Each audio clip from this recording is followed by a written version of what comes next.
Welcome to another Stick Shift story.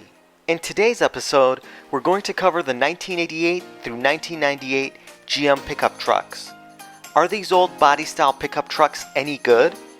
Are they worth what people are asking for them? Should you buy one? And what are the common problems to look out for? Stay tuned because this is your complete buyer's guide on the 88 through 98 GM trucks. Before we begin this buyer's guide, make sure to subscribe to my channel and also hit that alarm bell so you can check out all of the other amazing buyer's guides on my channel, as well as get updated when I post a new video. If you would like to skip forward to any of the segments shown here, please use this guide. The 88 through 98 trucks were dubbed the GMT400 line. Their predecessor was the square body or box body trucks that were built from 1973 to 1987. These trucks had what GM called a rounded line exterior, and they were mated to either a fleetside or stepside box. They had a modern interior that had soft touch materials and an available all-weather HVAC system. These box body trucks were available with a lot of different engines, ranging from a 292 cubic inch V6 to a 350 cubic inch V8. However, there was a lot of other engines in the range. Square body pickup truck owners loved them, so when GM was designing the GMT400 series, it had to tread lightly. It needed a product that owners of square body pickup trucks could gravitate to and respect, and also want to upgrade to in the future. Developing a great product requires understanding who the buyers are and developing something that they would want to buy. With the GMT400 series, General Motors designed a classic American pickup truck, modernized. The vehicle had squared off proportions, a strong, bold stance, great color options, and a lot of different cab and bed configurations. GM catered the design and functionality of this pickup truck to their buyers, creating a very popular and functional pickup. The GMT400 series featured some really innovative packaging features, like extra large doors that extended into the roofline and almost all the way down to the bottom of the rocker panel, which enabled a low step-up height, high headroom, and made for easy entry and exit. In terms of the dimensions, the exterior was about 3.5 inches narrower than the 73 through 87 trucks, but GM managed to have more interior room on the inside, with more leg and shoulder room and increased seat travel. For the 1988 model year, the CK was available as a fleetside single cab, a fleetside extended cab, and a stepside single cab model, each in either two-wheel drive, which is designated by a C, or four-wheel drive, which is designated by a K. For the 1994 model year, the trucks received a new front fascia and a federally mandated center high-mount stop lamp or third brake light. They also had new exterior colors, including a two-tone option on the rocker panels, and new wheel and tire combinations. There were new mirrors in 1995, and for the 1996 model year, the extended cab received an opening third door, which really helped with entry and exit of the vehicle, especially for backseat passengers. Throughout the years, the design and styling of the GMT400 series has aged exceptionally well. And as of 1997, there was still over 1 million registered GMT400 vehicles built between 1988 through 1998 on the road. All of this translates into a truck that is still highly desirable today. Values of these GMT400 series trucks are going up, and whenever a clean 400 series drives by you or you look at it, you can't help but do a double take. These were good-looking trucks in their day, and they still look good today, and that's one of the reasons why they were so popular. By 1988, trucks were becoming much more comfortable and offering consumers lots of creature comforts that they weren't used to getting in previous older pickup trucks. GM understood that a lot of its clients were purchasing vehicles like these trucks as lifestyle vehicles, something to take the family cruising in while still being able to fit large items in the bed. Because of this, they had to focus on making an interior that was much more modern than before and offered much better levels of noise, vibration, harshness, and comfort. The 88 through 91 trucks used half-moon bar-type gauges and push-button dash controls, which were not a huge hit with buyers. The gauges were replaced with needle-type gauges sometime around 1991. The buttons for the radio and the climate control remained the push-type style until the redesign of the dashboard completely in 1995. The redesign in 1995 was quite extensive. It was a completely new dashboard design with new gauges, updated radios, new seat designs, and new door panels to really give a cohesive interior look with a much more appealing rounded shape. The passenger side area of the 1997 dashboard was also reconfigured to make room for a passenger side airbag. The GMT400 interior boasted lots of space and was comfortable, especially with the 1996 and newer models that had that third door with the extended cab. Overall, the interior has aged well, and if you get a 95 or newer model, they have a really nice set of controls, gauges, and switchgear. There were lots of different engines that were used between 88 and 98 for the GMT 400 series. There was a 4.3-liter V6, a 5-liter V8, a 5.7-liter V8, and a 7.4-liter V8. In 1988, the entry-level engine was a 4.3-liter V6 that made 160 horsepower at 4,000 RPM and 235 pound-feet of torque at 2,400 RPM. It provided good power and great response, which really helped to make the truck fun to drive.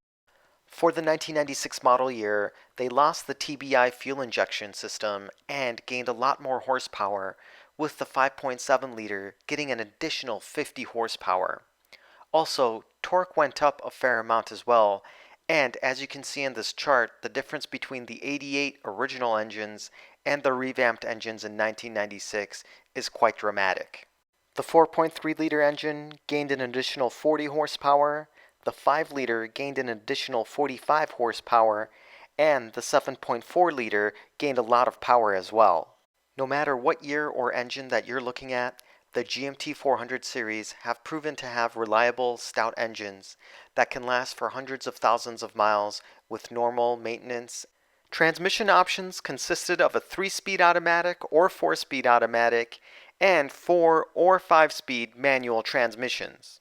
Transfer case controls were either located on the floor or were accessed via a button on the dashboard. Because General Motors wanted to be a leader in the pickup truck segment, they really had some great options that were available with the 88 through 98 GMT 400 series pickup trucks. They premiered their InstaTrack system, which allowed you to shift in and out of 2-wheel drive or 4-high at any speed. They also had things like the Comfort Tilt steering wheel, a cassette deck that was optional, and a sliding rear window with chrome step bumpers. GMC also had the Club Coupe, which they dubbed as the full-size pickup with extra cab space. The Club Coupe was available with an 8-foot long bed or a 6.5-foot long bed, which gave buyers the opportunity to have cab space and lots of bed space if they so needed it. In addition to the Club Coupe, which was GMC's version of an extended cab pickup, the regular cabs were available with a 6.5-foot wide side or stepside box, as well as 8 feet long wide side boxes.